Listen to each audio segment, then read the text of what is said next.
all so much for coming to this session. Adrian and I have been thinking about the subject matter that we're going to talk about today. We are holding this as kind of a workshop format because we're in the midst of thinking and brainstorming about how we're going to use data now and in the years to come to really try to create programs that are going to be valuable and successful at Boston University School of Law, which is where we are. I'm Cecily Banks, and I direct our Corporate Counsel externship program, and also teach contract drafting as part of the transactional law program. And I work very closely with Adrian. And so I mostly run our judicial externship program in government and public interest placements in particular, as well as kind of administer as much of everything else as possible. Yeah, so we are kind of the only full-time externship people at the law school. So we also take it upon ourselves and are involved in a lot of the conversations relating to what's working now, what do we need to do to make sure we're successful now, and as I said, in the years to come. So we're in a constant state of evaluating, tweaking, changing our programs and our policies for the externship programs based on the needs of the students in the building at any given time, or what we think the projected needs are going to be in the years to come. So we are thinking all the time about how to design which courses, and subject matter areas, how we're going to just design the externship structure. For instance, did we need to add a corporate counsel? We just added a corporate counsel program this summer out of a need responding to student needs and transactional business needs. And then where do certain placements fit within the overall structure of, for instance, when we've had students who are working for nonprofits, is that part of a corporate counsel program? Is that part of a public interest direct legal services component? Do we raise the credits? Can you do 2 externships in the same placements? I mean, we're just constantly revisiting these issues. So as we make these changes, we're looking at our own intuitive sense, our own experiences, our intuitive sense of what sounds right for our students. We have perceptions about how satisfied and successful things are with the students and administrators and all other people and supervisors and everyone else involved. But we want to know, can we do a better job collecting the hard information, the hard knowledge, to actually make decisions based on the realities of what's out there as opposed to just what we feel is right in our perceptions of what we're seeing. So the goal of this session is really to help and fine-tune our systems of identifying what the relevant information is, how we're going to collect it, and then how we're going to actually draw conclusions from it that become very useful so we can make these more educated judgments. So we wanted to just start. For us, a lot of these questions as we ask them are kind of burning questions. They're either at the forefront or there's something that we just want to routinely revisit.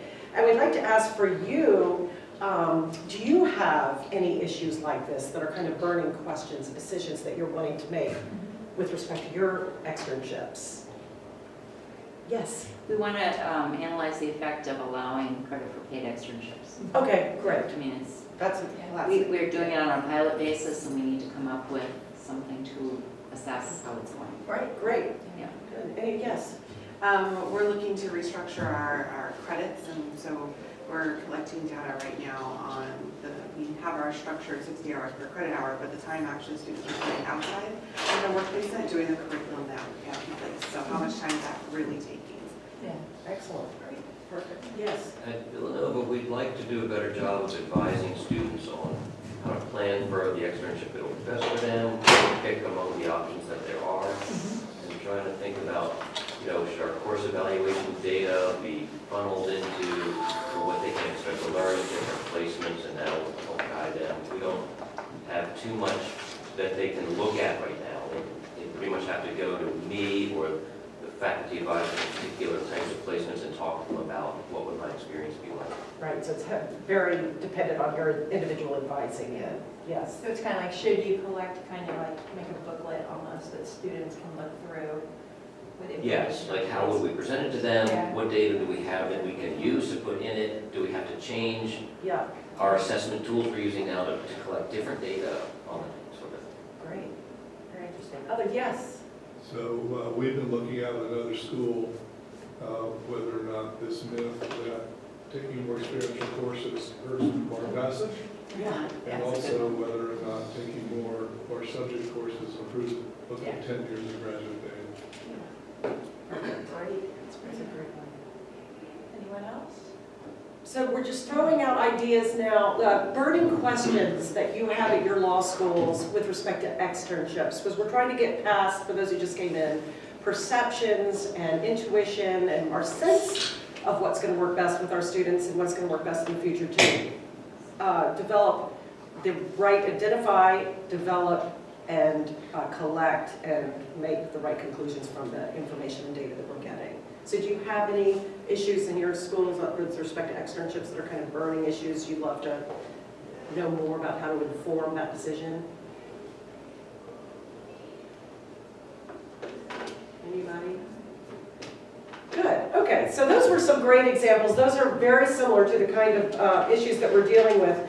So what we thought we'd do is deep dive into an issue that we've picked, because it is one that we've been dealing with, kind of a structural advisory. It's an intersection of a lot of different issues and quite discrete. But, and Adrian's going to tell you why we picked this issue about whether fall 2L students are at the appropriate stage in their legal education to participate in externships. Yes? Do you allow rising 2Ls over the summer to participate? Or theoretically, I mean, like, are you just taking it from the fall, or could you extend that earlier to the spring, right? I mean, the summer.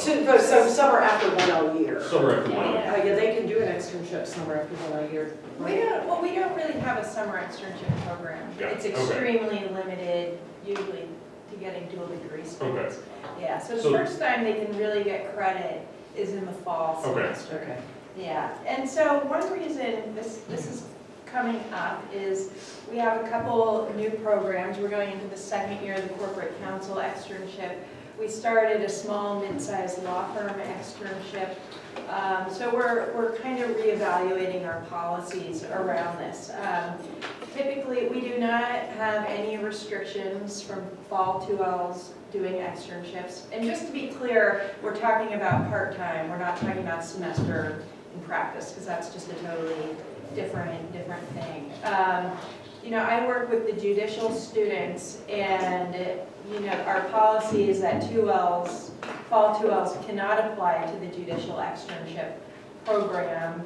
However, some 2Ls on their own end up finding placements and participating in the program anyway. So that's kind of that. We have some loose advice to students that usually we think a clinic might be better that semester than an externship, because it might give them, it gives them more time to get maybe directly supervised by a clinical faculty member before doing the externship. So we have some loose advice around it, but no real official policy. And as we are evaluating whether we should have a firmer policy to make it consistent in advising students, one thing I realized that I had noticed, because I've taught our externship course the last couple of years, is that I was just thinking about it and realizing that some of the students that did not have as good of an experience were 2Ls. And that light bulb kind of went off in my head, and we thought, okay, maybe there is something a little more to this worth exploring. And so that's where we're at right now, is we have defined this question, as you guys all just defined some of the questions you have, and that's what we're working on now. So we should go to the slide. So basically, we thought as a first step of thinking through this, just to be very clear about some of our options along the lines, and then again, the information we should collect could give us many more options, and maybe you have ideas for options along this spectrum. Right, so this would be kind of like full restriction. You're 2L, you're in the fall, you want to do an externship, too bad, so sad, it's not happening. And then on the other end of the spectrum, it's like, you're a fall 2L, we're gonna give you as much I mean, I guess the opposite policy is that you have to do it. Well, that's Mandatory. Yeah, That's the total extreme, but Yeah, you know, I don't know if anyone has that. But in between that, of course, are all of these variants. So you could strongly encourage 2Ls to do it. You can strongly discourage them, but still allow them to do it. And then you could even kind of target, you could say, okay, if you're doing a judicial externship, we'll discourage you, but if you're in certain government placements, for example, 2L is a great time to do it. Or if you have certain GPA, you can't do it, or you can do it. You know, those are kind of all the policies that would be in the middle there. and do you have any ideas or experiences with this enough? Are there other options within that spectrum? Or does anyone here have specific policies with 2Ls? All 2Ls? Yeah, all tools can only do part-time externships. Okay. Yeah. And do you permit it? Do you actively encourage them to do it, or do you? I guess I'd say yes, because we just had our information session, and out of about 60 students, only 2 of them were current 2Ls, the rest of them were 1Ls. Okay.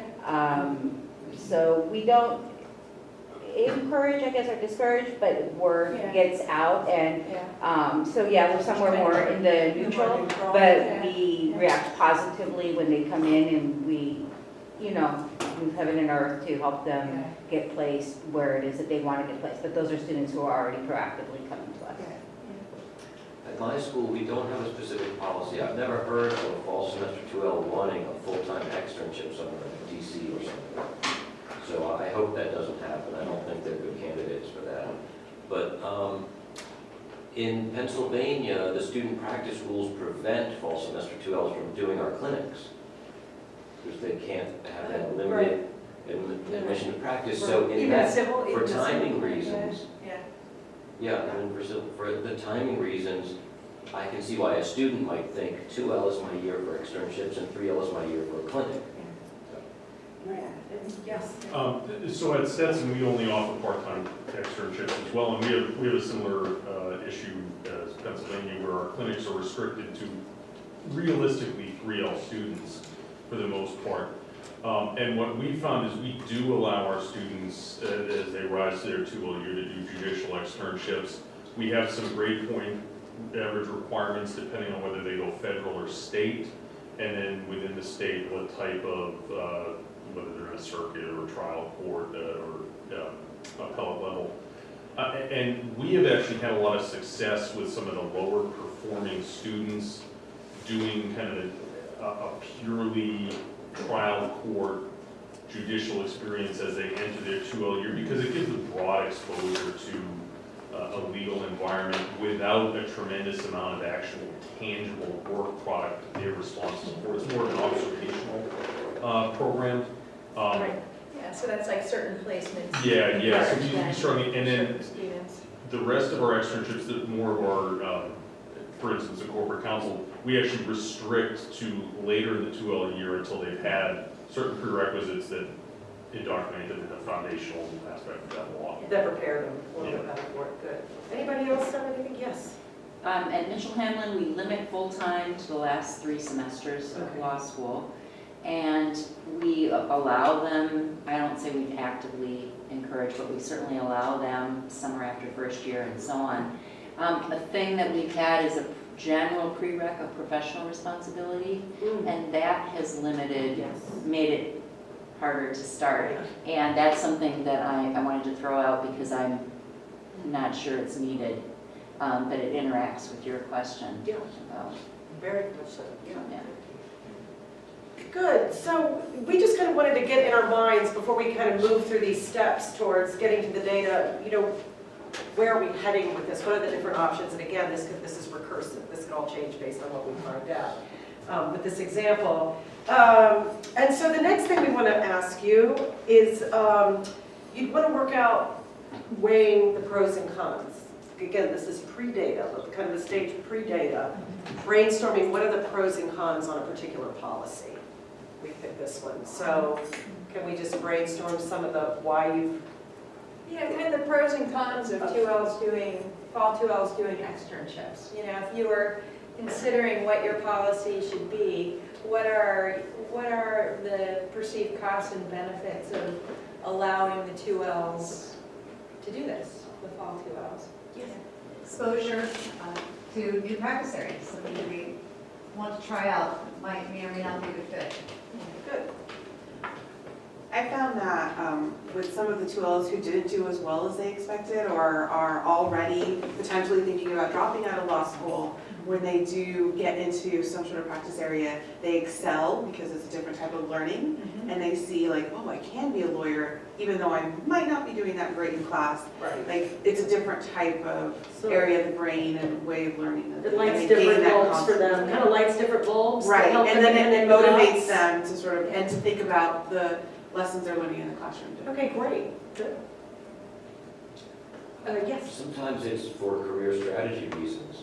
yeah, They'd like to impress somebody early on in their law school career Right. who will then be a reference as they go later in their second year, earlier in their third year, looking for those jobs after school. yeah, so career pipeline, getting in the Yeah, pipeline yeah. early, yes. Piggybacking on that, so as the judges have now moved federal judges to hiring after the summer of the first year, Yeah. many of them. Right. My first year, my judicial externship class in the fall was filled with 2Ls Yeah. from new clerkships. Okay, So- so workshops, yeah. That's outside my control, I'm not sure if it's pro or con, but it's a fact. What's a, yeah, it's a driver, definitely, yes. I'll just kind of jump on a related issue that I feel like the 2 summers can be so crucial in terms of those job opportunities that an externship at the beginning of 12 year can exclude things that they thought they liked. They can kind of try it out in a clinic, realize this isn't what I thought it was going to be, or Right. try it out in an externship and think this isn't what they thought it could be, and can actually redirect early enough on Right. to make other choices. So they can eliminate early on something yeah. that definitely, yeah, that's a great point, yes.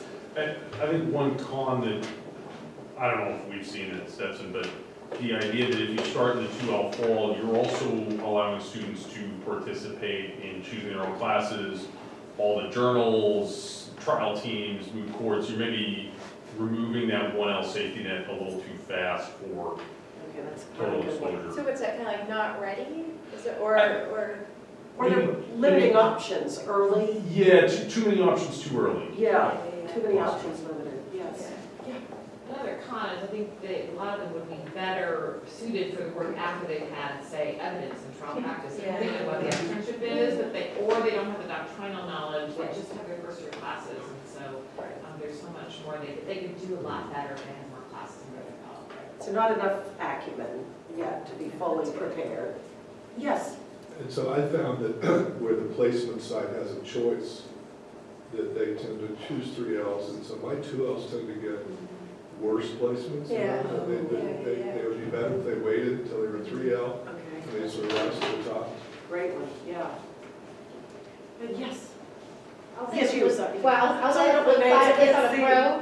I find that 2Ls sometimes have more energy though. Oh. Like even in those externships and Yeah. clinics, sometimes I get less work out of a 3L. Yeah. Yeah. Now, like they're already checked out? yeah, Yeah. and I get out of an enthusiastic 2L even in the Oh. summer. Yeah, that's great. Good, yes. So going off of the supervisor con in some ways, and for placement con, sometimes if we don't have a restriction, if the school doesn't have a policy, we usually let the placements decide their own restrictions, like if you only want 3Ls, Yes. it's fine. But it might discourage placements who don't want to say, we only want 3Ls, they want to be the good guys, and they really want us to have the policy. So maybe we're losing some placements who would normally partner with us if we did have a policy, so they would make sure they got their more experienced students every time. So you're saying, so a pro. It was, would oh, be- sorry, it wasn't a I con. think So, We might not get as many placements to Right. partner with us because we don't have this policy that would ensure they got the 3Ls.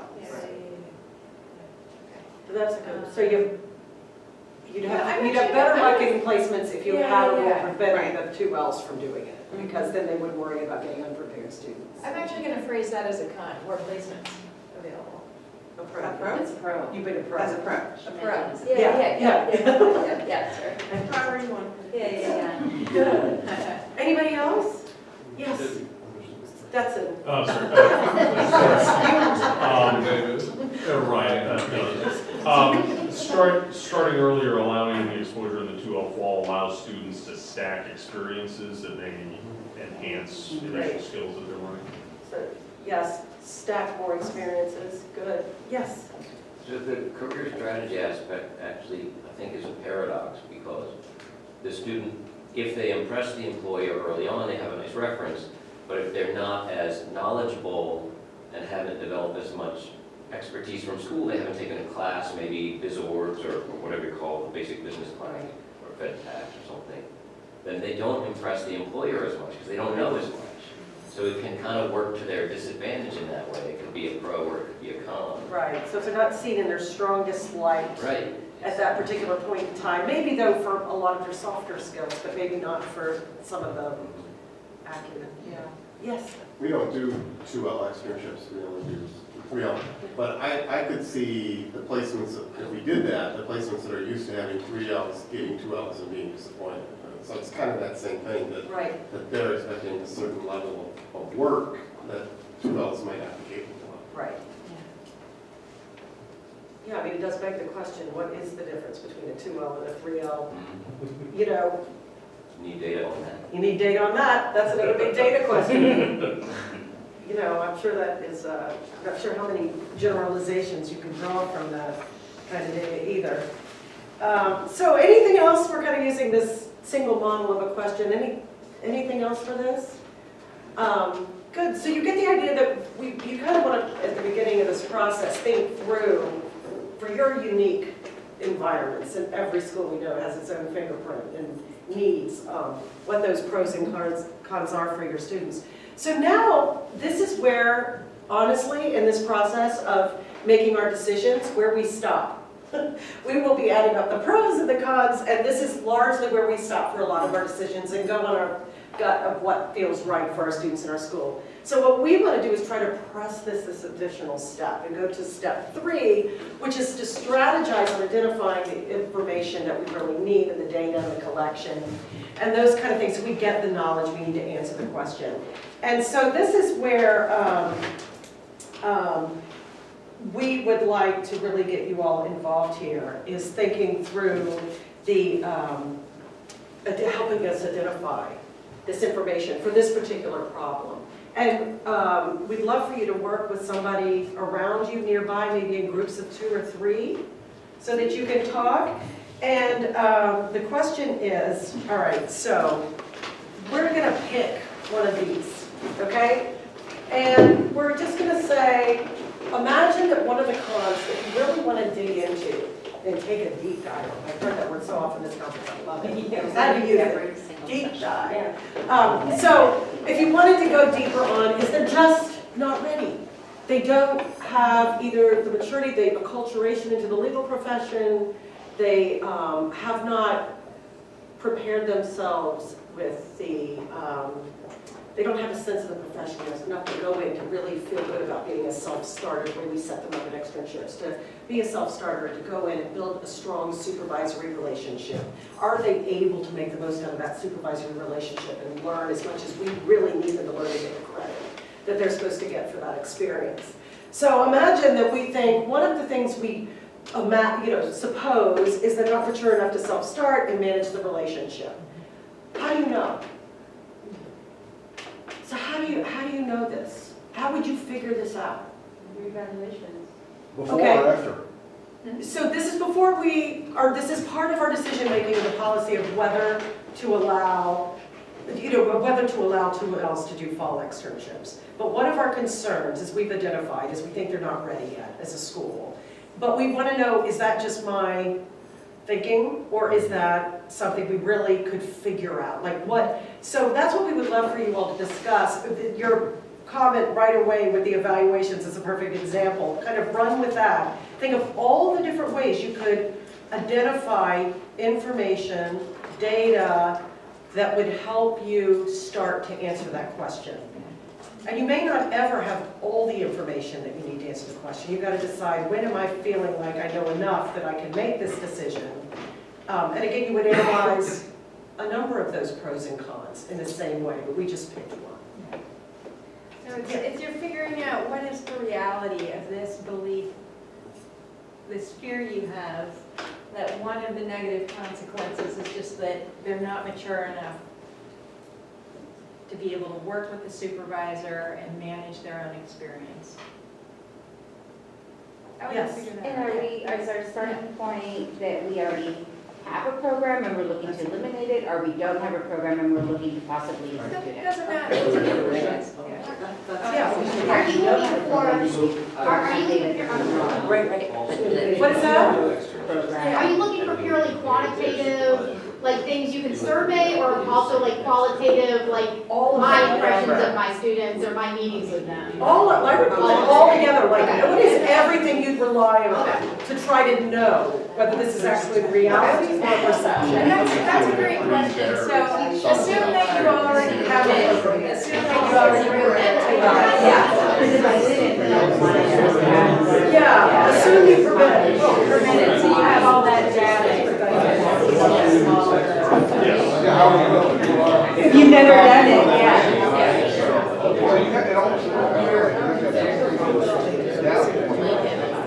Insurance on the application, when they apply, it says, this is 5 or this is 1. And then later, it's going to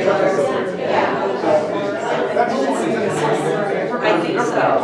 Well, and then again, that's when you have an institution where you have, returning students, that you have a part-time program, where you might have people that are working in the community and working full-time, are able to prove exactly,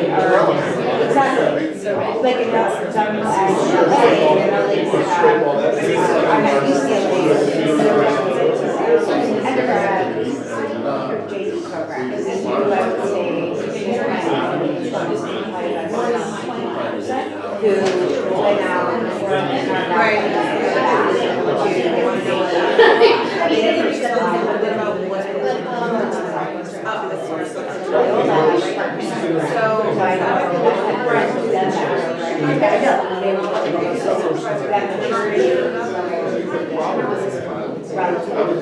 So how are we gonna? They would react to their perception of their service just by their engineers. Yeah.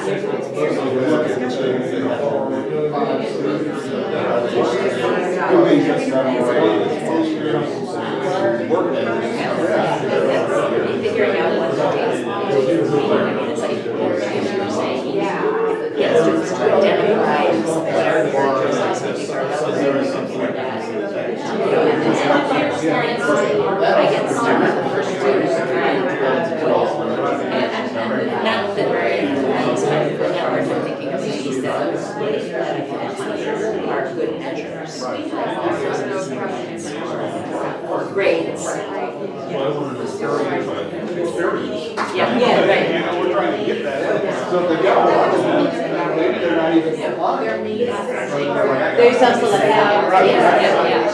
So they're trying to get all the documents. But I still think it's a really good suggestion, isn't it? You know, to delve into the details, but our schedule still makes sense. And then the next piece of it is how you measure whether it's successful. And now we're also doing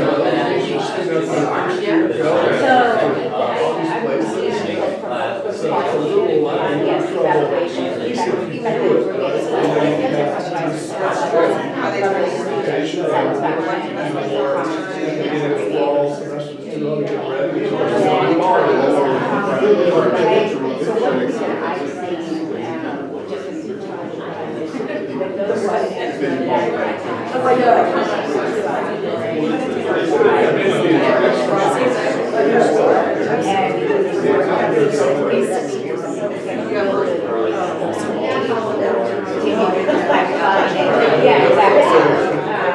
Yeah, exactly. You grab it in it.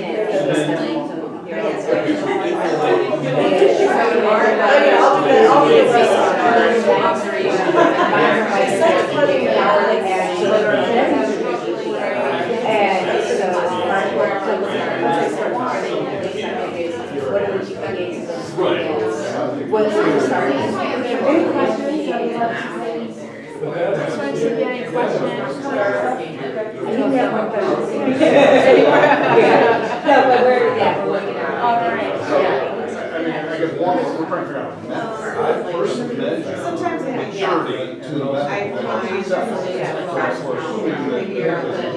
the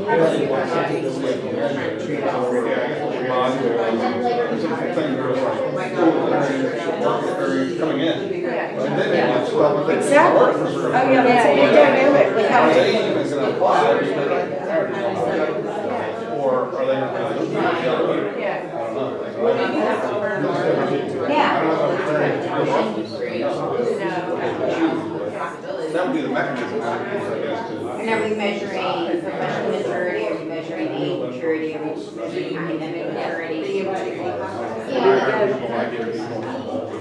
I hired very mature 18-year-olds. Yeah, that's what I was about to say. Yeah. So it would be hard to believe that that's a real good measure. So those are all great variables, but I guess your goal is to try to figure out, is that enough of an impact that would require a policy change?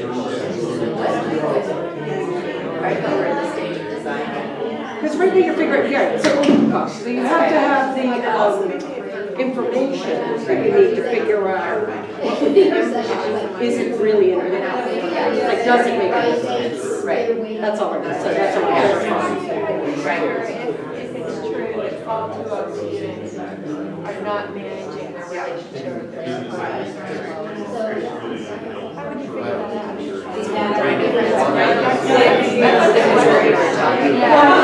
I got cut up with the details. Yeah, we kind of picked up the side. How do you separate out your management from the big 23-year-old? Their relationship. Yeah. So that's the kind of like, how would you figure that out? Maybe it wouldn't be as to any individual, but how would you figure that out over time for just small children? You know, because you won't be able to, and then maybe you use. Right. I did. It's a college school, so it's pretty even, I mean, but all of my full-time friends involved. So I guess that would be something to look at, is things inside, similar type of practice areas. Right, and where I have 3Ls and comparing to the last year.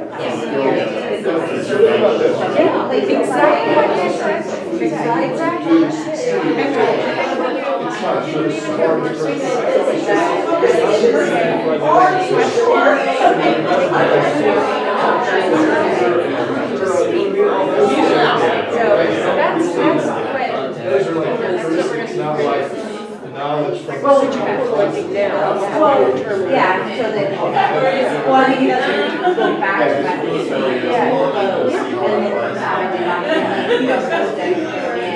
say, okay, we're gonna put these couple words and then deciding for our purposes, what of those words are going to serve as evaluation, our indicators of success, or Right. Now, we do that without self-starting. Just compare. that's why you said the double. Yeah, that's good. So it's like that. But then we have a lot of variables that can explain it. And that's why adding something like that.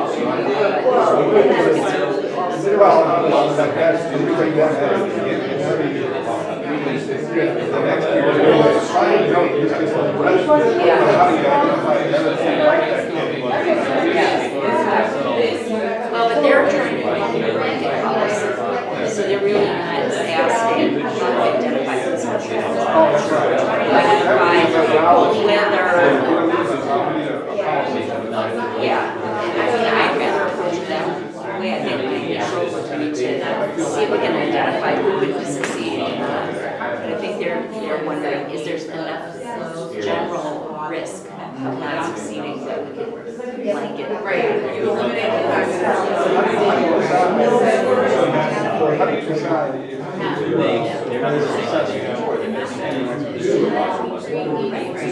And then by comparing the two. Well, the evaluation It's because what? the evaluation process, and you could ask this specific question, you know, how is this person interacting with supervisors? Question more than one. all of that.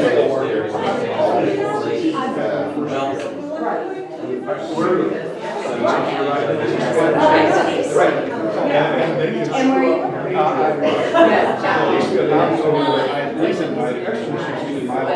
Oh,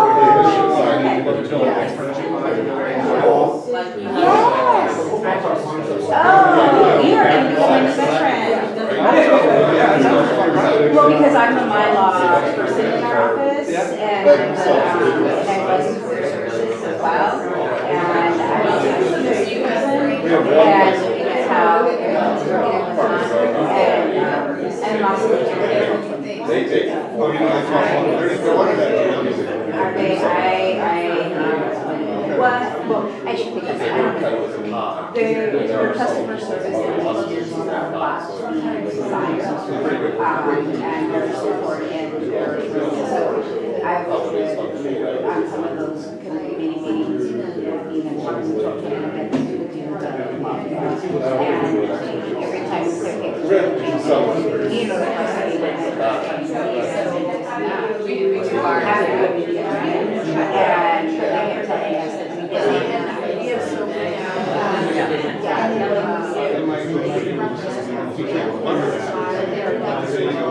yeah, you don't need it. Yeah, so it's nice actually, not all of them. Sorry, that's okay. I have another idea. You could administer something like a personality test or evaluation that has been proven to be effective at getting along with supervisors. Yeah. I don't know the exact words, but something that you could administer that systematically to yourselves for a while.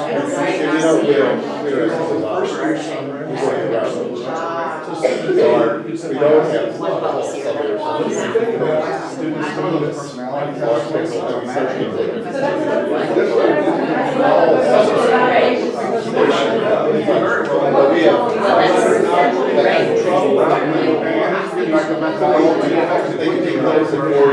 Right.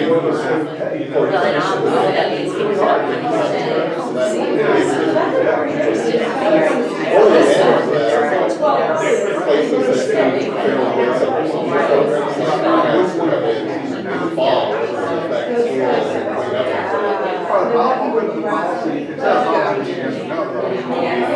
Someone on topic,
Our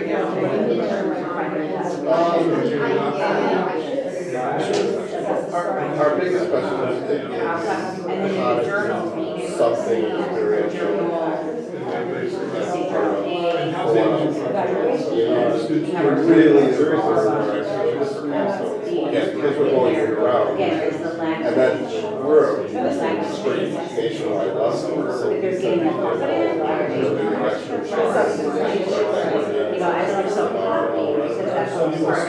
we like to have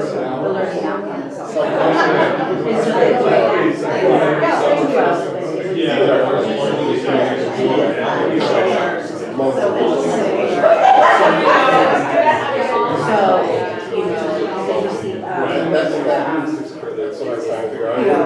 Like stuff. Like our big places where we go there, come up here, they're gonna house the development that is so what we're gonna have and then being able to take on the judicial act. But on the judicial end, only a very part of my so that would be what I was thinking. So it would be through the journal.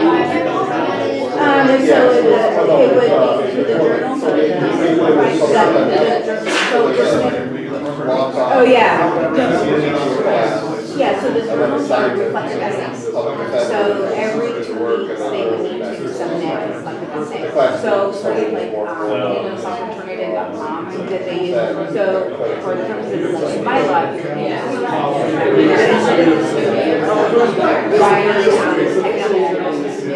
right now, in my law,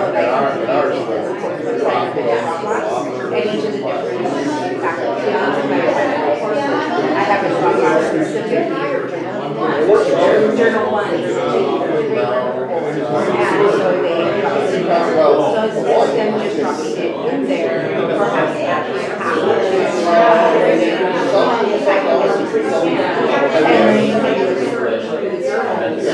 the way plagiarism is looking for keywords. No, we have to go back and read the context of that, but they were cited to go to those areas and see if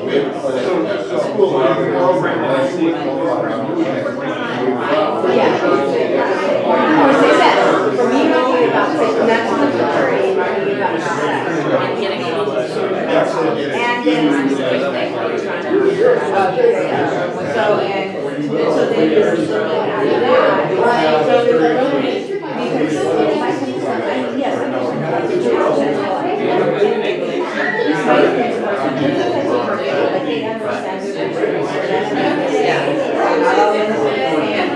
my concern is actually my student being successful. Is this something that helps me persist with the pipeline? Or is it something that's like, oh my God, this is horrible? I should have done it years and I didn't have the confidence. Or are you looking at the journal comes from? Is there confidence in the pipeline? Is the amount of work?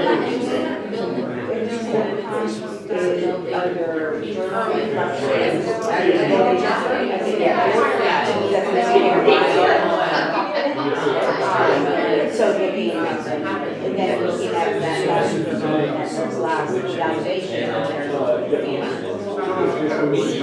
Yeah,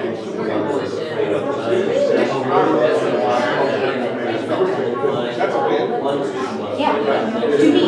Right. Yeah, I mean, I think. Yeah, I mean, I think if you're doing this study here, but with something that's also. Well, and I would, and so I would circle, so that would be this that would be the okay. And if you have that happen, is it an outlier? Or is it a consistent theme over time? So that lets you know, goes back to your success. I think you could do some of this, different looking at surveys and grades and inclusion graduation requirements. They're asking students to do early. Yes.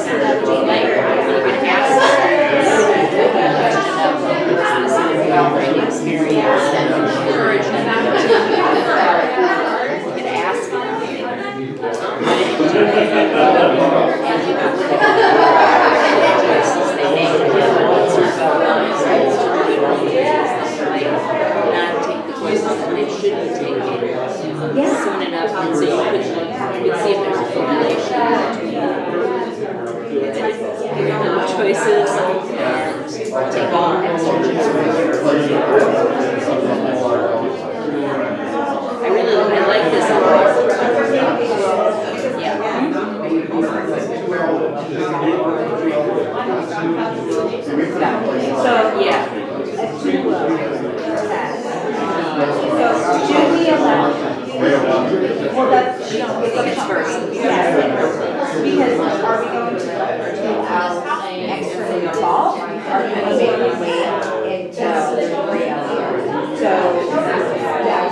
But I mean, just as a, but taking out the lens,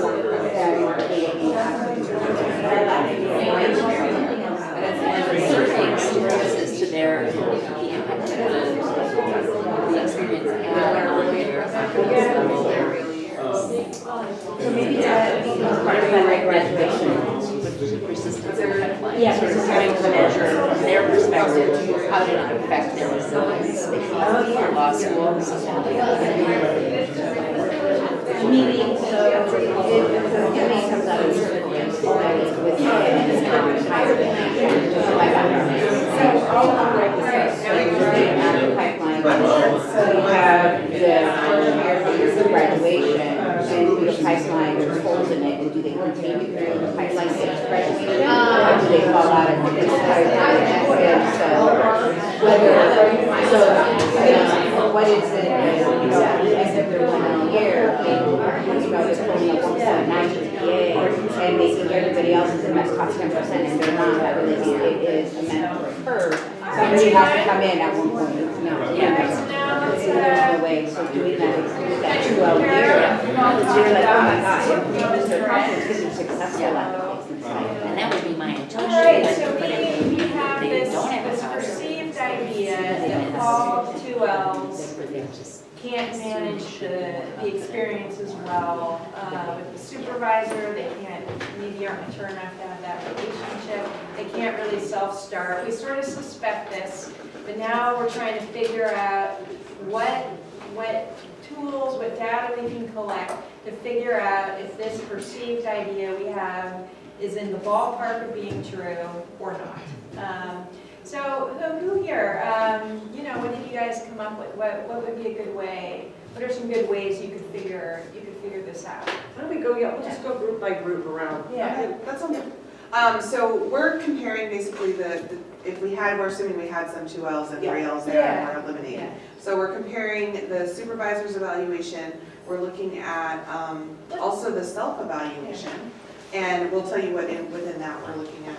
And then, of course, our own evaluation and interactions based on the students' journals, maybe some contact in class, or if we're having individual meetings with students. But we're looking for, in the supervisors, maybe some professionalism issues. Maybe they had lower scores as 2Ls in their work ethic, their ability to take feedback. So let's break that down. So we're looking now specifically at the supervisor's evaluation of the student at the end of the semester. And you're specifically looking at which indicators are you looking at on that supervisor's evaluation? Generally, we find these under the professionalism or work ethic. So you have like a category on your category. evaluation, for professionalism. And are there any in particular that you think, or any that you don't have now that you think you'd want to add if you were specifically looking at this issue? So in that forum, we were looking at the professionalism and the type of work as well. We thought potentially in that evaluation form, we thought the knowledge, the legal knowledge of the student, if they ranked low, it could be because they're not getting challenging work because they're 2Ls. So that maybe they weren't challenged enough, and maybe the 3Ls are getting all the challenging work. So that'll help us determine whether, that was really because they can't do it, or because the supervisor underestimated them. Yeah, that's really interesting. That's I could definitely see that playing out in reality. So here's a question: how many years do you think you need to look back on of those evaluations to make it before you feel comfortable? Depends on how many you have each year. I mean, Whatever you have each year. depends on how many you have. If you have 2, then you're going to need a long time, but if you got 50, then maybe just a year or two. Okay. We also we have a placement where we place several students all with the same supervisor, and you could get this kind of data really quickly with somebody who's got 2Ls and 3Ls working together, both from the supervisor and from the students on their perception of how they went. So we thought that if we get a setting where we have 2Ls and 3Ls side by side, we could get better, more quickly gather data. Yeah. So you're saying, so in terms of timing, if you have a very limited, you've had limited number of 2Ls, you probably need to look back more years. If you had a really huge 2L program, you wouldn't need as many years of data. Yeah, okay, good. Thank you. Next group. That's it. Take notes. So we went with kind of a multi-pronged approach. We started with the idea that we would reach out to our current field placement supervisors and survey what they look for in incoming students to see if we could build some sort of rubric that our potential 2Ls should match or meet. In conjunction with that, we thought we'd look back and try and survey some of the 1L skills professors on what they're seeing from their students as they complete their 1L year. Maybe match it up against, say, the Foundation for Practice, core competencies, and you're probably not going to get the legal writing professors to fill out evaluations on however many students they have each semester, but maybe if you ask them to identify a couple students who would score particularly low in a certain area or particularly high, and why, you can build some relational data off of that. And then we talked about identifying on 2 levels alternatives. So what are the students, using the idea of the 2L fall, what are students doing in their 1L summer? And what type of experiences are they having? And then what experiences do the students have opportunities to pursue between the start of the 2L fall and when you're allowing them to actually participate in the judicial, and trying to map out whether they might get experiences that directly build on the skills the supervisors have identified, or if they're getting, say, strictly doctrinal courses that may or may not increase the student's maturity level to start an externship at 2L fall. So you're looking at their 2L fall, the 2L fall curriculum choices? Curricular and co-curricular. Okay. Okay. See, to me, that if you're telling a student they can't go, you have to have some basis for thinking something happens in the fall semester. It changes them. Right. Right. And I don't know what that is. Right. It's the black box. Right, that's the, what are they doing here that suddenly in January they're fine? Good, thank you, wonderful.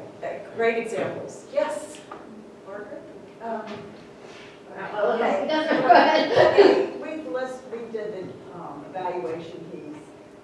One thing that we did say is that after we had collected some data, we might also look at the group of 2Ls over a period of time and see how many of the 2Ls maybe who had successful experiences that worked previously prior to law school. Oh, yes. Versus those that it's their first professional experience. And another thing that we talked. So that's really interesting. So you're saying, so what, Professional work so the experience. professional work experience, so how would you collect that from the students, and at what point would you collect that information, so that way you have the data? Yeah. And in terms of saying how successful the student experience was, which of these in particular do you think you're looking at? Well, I think we were thinking, once you collected maybe looked at the experiences that students had and the experiences field instructors had with students, it may be very clear that none of them should be doing it, or maybe it's very clear that they should all be able to do it. But there may also be gray areas, so maybe you could then try to either work with the admissions office, or depending on what your application process is, you may be able to, if you checked for, look at resumes or something else, to determine the level of prior experiences that they had had. It may not be any correlation, but it might be, if you're trying to collect data, that might be something. Great, so collecting the students' resumes and Resumes, or completely. like I checked with conflicts of interest, so if they've worked somewhere before, that's something along those lines. So they could have had meaningful internships, but that might be a data point, it may not be. And then we also said we would use the listserv and talk to our colleagues to see what experiences they've had if they worked with 2Ls.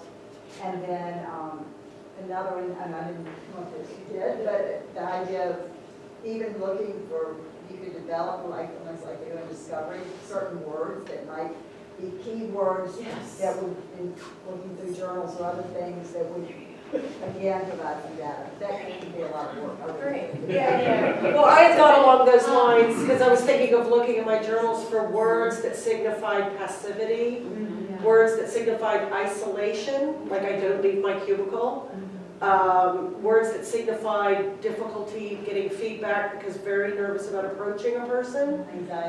Anxiety. So there are all kinds of, like, as you say, buzzwords or keywords that you could flag in those journals. I think that's a really cool technique in data. I just recently had a 2L at the U.S. Attorney's Office, and she consistently commented on the fact that her supervisor was like down a corridor and around the corner, and she was in this one location, and that was a problem. But I just would add, she just mentioned intake interviews, so I have externs and have for many years in the summer right after their 1L year, and then of course another professor has them in the summer and fall, so we know, or has them in the fall, in the 2L year.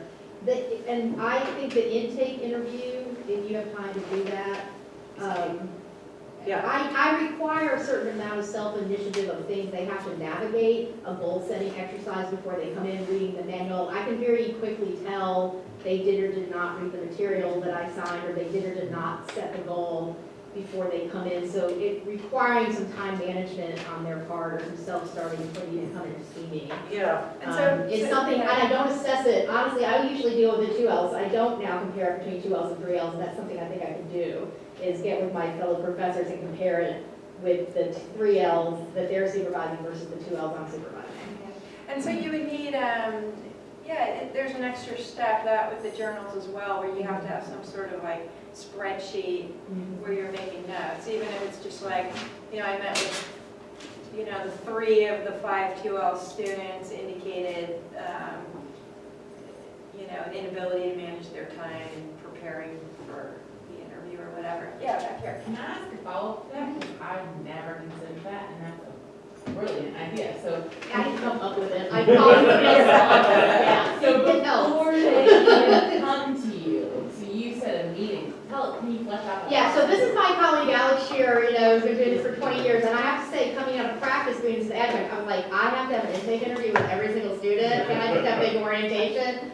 So they're like quick 15-minute, 20-minute meetings, but it doesn't always work, because sometimes they get assigned too late to me, but if possible, I have them read a very short Leo Wortham article, and do a very small goal-setting exercise, and then read a manual, and so when they do, I can tell immediately, right, for students who are taking the class part of it seriously versus students who, I'm just gonna go to this placement and get some credit hours, I don't really have to worry about this class part. So in an ideal world, they've been placed a few weeks ahead of time, I can have the meeting before finals begin for the next semester, so that's what I theoretically try to do. And it does take time, but I've considered doing it the other way. I have to admit, Alex has sold me that the time I spend on the front end saves me a lot of hassle later on. That's a lot of information you've gathered in that process. That is great. Thank you. Inga? Your group? Write it down.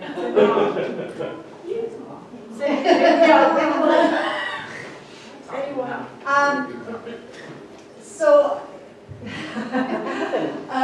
Well, we focus on 2 main ways to gather information. One would be from the evaluations if they've had previous externships at all.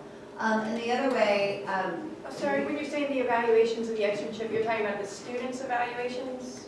no, well, the supervisor The evaluation. supervisor evaluations. Student. Okay. Yeah. And then So- the other way, I teach writing and research, and so I think in most schools that writing and research class is a small section. Yeah. So it's kind of a good data grab to pull the writing and research instructors at the very end of the year. And in fact, I've been partnering more with our director of LWR to actually start priming students for externships. We're actually going next week around to every single section, and I'm going to introduce myself to everyone there, and so they know this is the person to talk to for externships. But, you know, back to the question, at the end of that first year, it's that legal research, writing and research instructor who's had the most interaction with that student, probably, of anyone in the whole school. And they can answer a question of the student turned in things timely. The student showed up to class. The student, you know, this is what, or they were rude, or they got along with others, or all those other things. So I mean, 5 or 6, you know, well-crafted questions that wouldn't take too much time out of that legal, you know, writing teacher's schedule to just say, you know, out of a scale of 1 to 5, they're here or they're not. So, Right. and then Inga had a good, just real quick, Inga had a good reflection of, you know, you get a different crop.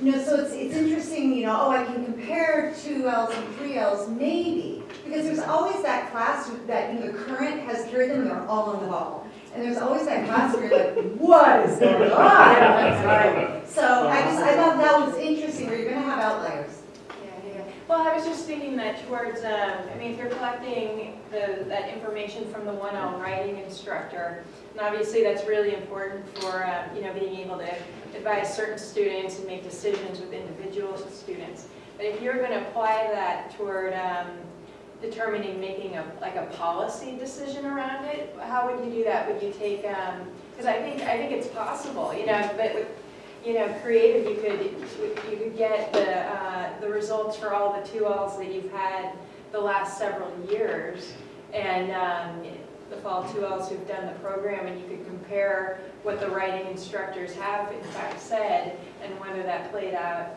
to the reality of the externship. And from there, it would inform what your policy is. What you Our upper writing requirement is taught by our 1L writing teachers. It would be really interesting to talk to them about the differences between people who teach 1Ls. Because most people don't teach both, right? You're in kind of one part of the school or the other. But they teach both of them, and basically the same subject matter, so. Right. So to compare 1L, 3L writing, what's the difference? And to get some criteria and indicators, that's a And great idea. they receive feedback, so they get, you know, more than just the substance, right? There's that whole maturity, you know, that stuff that's involved in that process. Great. Yes, and I don't mean to throw a monkey wrench, but I am, as part of this process about data gathering on students, there's part of me that really recoils to the idea of like building files on all my students. Yeah, I know, You know what I mean? Yeah. It's like, because we do, I know that I grow and change. I'm not great at my job when I first start, right? So when you assess me, I'm like, suck. But you know, 6 months later, I've learned some things and I'm a little bit better. And then I'm gonna be better, you know, that's, you know, the whole experiential learning. So I'm a little bit worried about like ranking students or getting this data about them at one point in time and then making a call on them that you really, maybe they're not good in a classroom, as somebody pointed out, but they're really good when they get into an office. But you can certainly get your indicators from them as to what are some of the, you know, what are some of the factors that make a difference between the success and the ability to have that growth mindset, to be in learning mode and not performance mode and all that. Aren't we talking about aggregate though? We're trying to figure as a policy, we're not Determining which students should be doing 2L externships. We're determining whether in general they should be. So a lot of this stuff would be aggregate and not individualized. You could take the names off of every evaluation before you even put the. No, I think we went through that whole issue. We went through that issue with bylaws, we wouldn't evaluate. But it brings up that for all of these, there's pros and cons that you have to weigh, whether it be confidentiality, whether the process just seems too burdensome in relation to the information you're trying to collect. I mean, we picked kind of a non-controversial issue here on purpose so we could focus on the methodology more than getting caught up in kind of the emotional aspects. So maybe if it's something like this, you don't need to spend like 5 years spending all your time like trying to figure it out, you know, but that's part of the whole process, you know. So we have one group left. What do you guys have? So we did the same thing. We said we would pull, take names off as well, maybe go back a few years on 2L and 3L students is their midterm evaluations, which they do with their supervisors, and then their final evaluation, and then their supervisor's final evaluation, and then their learning plan, and their journals, their reflective Yeah, paper things. And one suggestion that I had for like the journals would be if we had a system in which they could turn them in through like something similar to turnitin.com. So then you can just do a search for certain words that you've decided ahead of time, or phrases that are the indicators for either success or non-success, or satisfaction, non-satisfaction, and compare those different, it's like totally more quant-driven and looking and comparing the 2L and the 3L, but then also doing that from the student perspective, but then also doing it from the supervisors, the placement site, its perspective, and hopefully doing placement sites where you have a number of students. For us, like we have a lot of students that go to ACLU, the PD, the DA, those type of placements. And then we also said looking at grades at graduation. So those that did their, maybe what their GPA was at, who did 2L fall, and then the GPA at graduation for those that did their 3L year, and comparing that, and then also looking at maybe at the at-grad survey that already has 1,000 questions in it. Adding one more of their sense of satisfaction or resilience of how did, if they did it in their 2L summer, their 2L fall or their 3L fall, did they feel that their, or believe that their externship made them more resilient, or the satisfaction, or made them more connected back to the school? excellent. So here's a question. Yeah, oh, sorry. Yeah, back there. I was just curious, I noticed myself falling into a trap because the way that question was phrased, Okay. that I was looking for negative information, right? The question is actually whether 2Ls are in position to do this. And so I wasn't looking for, all my frames of reference ended up kind of going towards that, well, how do I tell if they're going to be problematic? Right. Right, instead of thinking, well, how do I collect the opposite evidence? And so I noticed myself falling into that trap. So I wonder how when you frame these questions, how do you avoid moving too much to one, and how do you Yeah, so drafting survey questions is the other, that's like another topic for another day in some ways, but that's absolutely so important to it. But I was gonna say, the thing is to not, it's hard, but to not be vested in the outcome. Right. And so having the language to be neutral. And for like a negative or a sort of notion in that question, what's the opposite, what's the polar of it? It might also depend on what method you're using to collect the data. So for example, I think that especially midterm final evaluation, the supervisors aren't looking for reasons to kind of rail on the students or say negative things. But so in that context, maybe you're not looking for the negative comment, you're looking to see how many include a comment that's like, oh, this student was really proactive about coming and talking to me, right? But maybe on the student's final evaluation, they might be more likely to say something negative about the supervisor that would indicate oh, my supervisor was really hard to get a hold of, which would indicate the opposite. So you could almost use the positive and the negative together to arrive at the answer. Just a thought. Well, at the same time, we had another conversation of, is our concern, what is the driving force, what is the learning outcome and the success, or the positive, impact for the student versus the employer. So maybe the student on there that, oh my God, this was great, it was wonderful, I did this, that, it was, life-changing experience. And on the supervisor's final evaluation, it's like a mediocre, sort of tepid evaluation. And we want to keep our placement site supervisors happy and keep, get them quality folks. But at the same time, my driving force is the learning outcomes for the student. And so do you decide that that's successful and therefore, yes, you should have 2Ls? Or do you decide it's not because you don't want to risk a relationship and the negative impact it's having with your placement sites programs? Good. So, with all of this information, also just, you got survey fatigue, because I think, time constraints, these are your big barriers. How realistic do you think this is in your day-to-day practice to go this extra step? So that's the other component, like this is all nice to have. What do you think? I can say that, so I'm literally in the middle of a horrible project of, I have to analyze 7 years worth of data collected.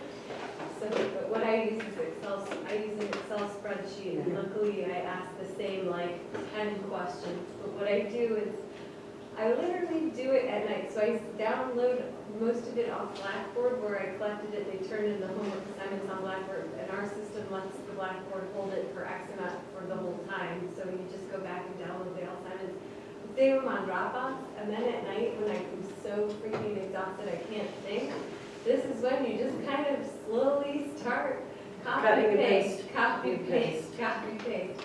But it's taken forever. I think even when you're working on it full time, the maximum I did in a 5-hour stretch was 80.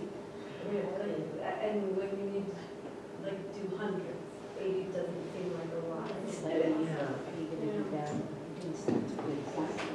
Yes. Well, I'd say, I guess, she's of course got to do this all by herself. I don't know, 100 students or something she has.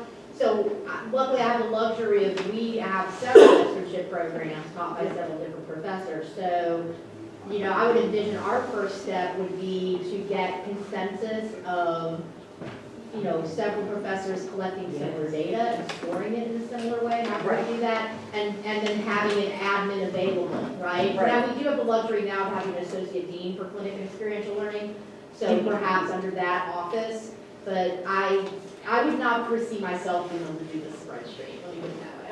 I would need, an admin or something to help assemble it from multiple sources. Do you want to, Dana's name. So we have, just in the 1 minute, I just wanted to show, so we haven't been actively been collecting this data. We're kind of at the very beginning point, but we already have questions on our final evaluations of the students.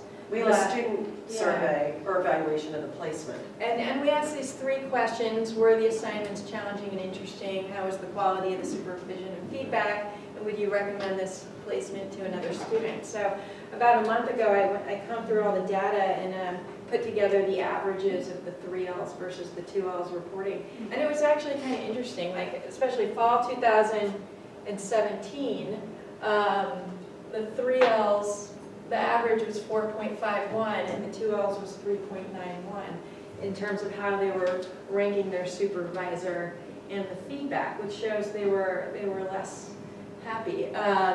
Were the assignments challenging and interesting? They didn't find them as challenging and interesting.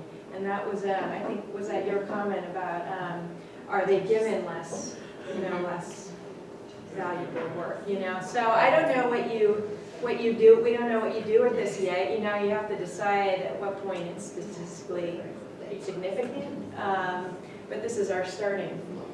Yeah. So good. So, I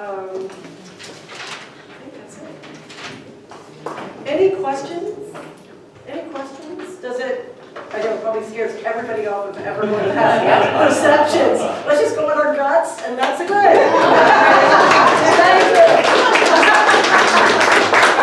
you. All right. Thank you all. So there's